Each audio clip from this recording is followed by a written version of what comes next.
Bismillahirrahmanirrahim. Assalamualaikum warahmatullahi wabarakatuh.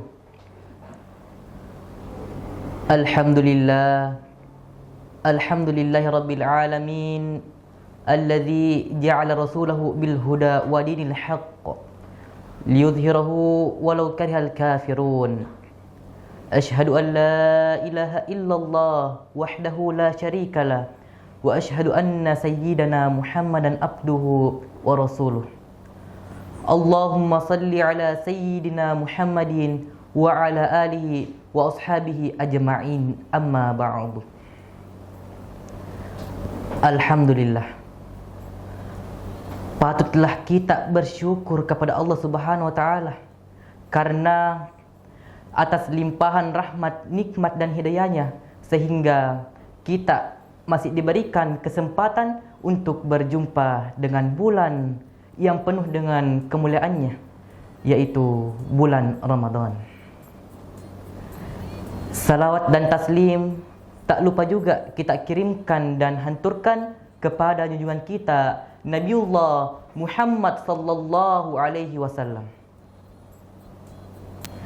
Nabi yang telah dijadikan oleh Allah sebagai rahmatan lil alamin, rahmat bagi seluruh alam. Hadirin wal hadirat yang sama-sama berbahagia, pada kesempatan ini izinkanlah saya menyampaikan sebuah ceramah singkat yang berjudul syarat mendapatkan syafaat.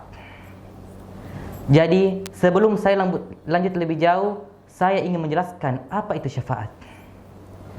Syafaat itu bisa diartikan dengan penolong, pelindung di akhirat kelak, hari di mana kita tidak mampu berbuat apa-apa, dan disitulah berlaku saksi Allah. Tidak ada yang mampu lolos dari pengadilan Allah Subhanahu wa taala. Dan di saat kita akan terjerumus ke dalam neraka, syafaat inilah yang akan membantu kita. Atau bisa diartikan dengan syafaat permohonan keselamatan kepada Allah untuk orang-orang yang diinginkan keselamatannya. Syafaat itu diberikan kepada Nabi kita, Nabi Muhammad sallallahu alaihi wasallam untuk umatnya, atau diberikan kepada malaikat untuk umat Nabi Muhammad. Maka berbahagialah kita sebagai umat Nabi Muhammad sallallahu alaihi wasallam. Namun perlu kita pahami bersama bahwa tidak semua manusia mendapatkan syafaat. Hanya orang-orang yang mengikuti syaratnya saja. Yaitu yang pertama, orang-orang yang senantiasa membaca salawat. Allahumma salli ala sayyidina Muhammad. Jadi kapan salawat itu dibaca? Salawat itu dibaca minimal ketika kita mendengar nama Nabi kita disebut. Karena Nabi pernah bersabda, al-bakhilu man dzukirtu indahu falam yusalli alayyah. Termasuk orang-orang yang bakhil, yang kikir, yaitu orang-orang yang mendengar namaku disebut lalu mereka tidak bersalawat kepadaku. Jadi nasa yang Nabi tak tu makadih narik kurang kelinga san narik tepu ni napa di asalau arawlalina. Bahkan tidak ada doa yang sampai kepada Allah apabila doa itu tidak disertai dengan salawat. Maka alangkah baiknya awallah doa kita dengan salawat atau tutuplah doa kita dengan salawat. Rasulullah sallallahu alaihi wasallam pernah bersabda yang artinya, telah datang kepadaku malaikat Jibril, Mikail, Israfil dan Izrail malakul maut. Lalu berkatalah malaikat Jibril, ya Rasulullah, barang siapa yang bersalawat kepadamu 10 kali setiap hari, ana akhudhu biyadihi wa amurhu ala satil kalbarkil khatifih. Saya menuntun, memegang tangannya melewati jalan jembatan sirat seperti kilat yang menyambar. Lalu berkata malaikat Mikail, ya Rasulullah, barang siapa yang bersalawat kepadamu 10 kali setiap hari, ana asqihi min haudika. Saya memberi air minum dari telagamu. Dan barang siapa yang meminum dari air telaga Nabi, maka dia tidak akan haus selamanya dan dia termasuk penghuni syurga. Lalu berkata lagi malaikat Israfil, ya Rasulullah, barang siapa yang bersalawat kepadamu 10 kali setiap hari, ana asjudu lillahi ta'ala ma'rafur ra'si hatta yakfirullahu ta'ala. Iya pasujud relona fangullahu ta'ala medampangi. Nade upatarakat uluku sangadinna ada dampangi pedusana. Lalu berkata lagi malaikat Israel, malakul maut. Ya Rasulullah, nigi masalah Allah relemu. Weka 10 relena sesu siwanie ana akbidur ruha kama akbidul arwah al-anbiya alaihi salam.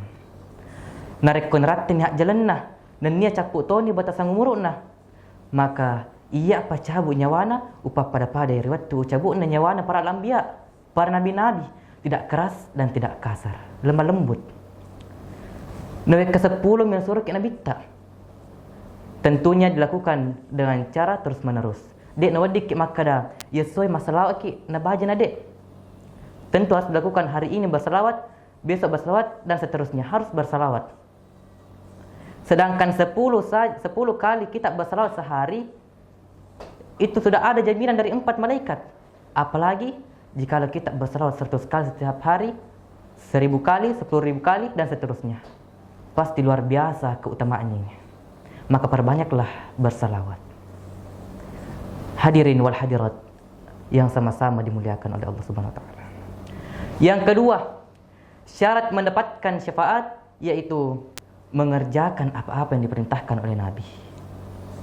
Seperti yang dikatakan Allah dalam Quran surah Al-Hasyr ayat 7. A'udzu billahi minasyaitonir rajim. Wa ma atakumur rasulu fakhudhuhu wa ma nahakum anhu fantahu. Dan apa saja yang diberinya Nabi kepadamu, maka terimalah dia, dan apa saja yang dilarangnya bagimu, maka tinggalkanlah. Lalu Nabi bersabda, kullu ummati yadkhulul jannata illa man aba. Tungka ummatku melok mana tamat surga, sengadina ia cai. Lalu sahabat bertanya, ya Rasulullah, niga ummatmu melok tamat surga. Lalu Rasulullah menjawab, nigi macuerika yan ra ummaku melok tamat surga. Na nigi madarakaika yan ra ummaku dia na melok tamat surga. Dan yang ketiga, syarat mendapatkan syafaat yaitu menjawab azan dan membaca doa azan setelah azan dikumandangkan. Jadi narekoban ajana temat cerita nikiran kalingai bangi di Baliwi ketika muadzin mengatakan Allahu Akbar, maka kita menjawab Allahu Akbar. Begitupun di saat mengucapkan asyhadu an la ilaha illallah, kita menjawab asyhadu an la ilaha illallah dan seterusnya. Kecuali di saat muadzin mengatakan hayya 'alas shalah, maka kita menjawab la haula wala quwata illa billahil azim. Begitupun dengan hayya 'alal falah, kita menjawab la haula wala quwata illa billahil aliyyil azim. Jadi begitu cara menjawab azan. Nah, setelah azan dikumandangkan, maka kita sepatutnya disunnahkan untuk membaca doa azan. Karena doa azan itu sepenuhnya untuk Nabi kita, Nabi yang diberikan wasilah oleh Allah, tempat yang tinggi, kemuliaan yang tinggi, serta derajat yang tinggi. Doa azan itu, Allahumma rabba hadhihi da'wati tammah was-salatil qa'imah ati sayyidina Muhammadin wasilata wal fadilah wasyarafa wad darajatal 'aliyata rafi'a wa ba'athhum maqaman mahmudan allazi wa'adta innaka la tukhliful mi'ad.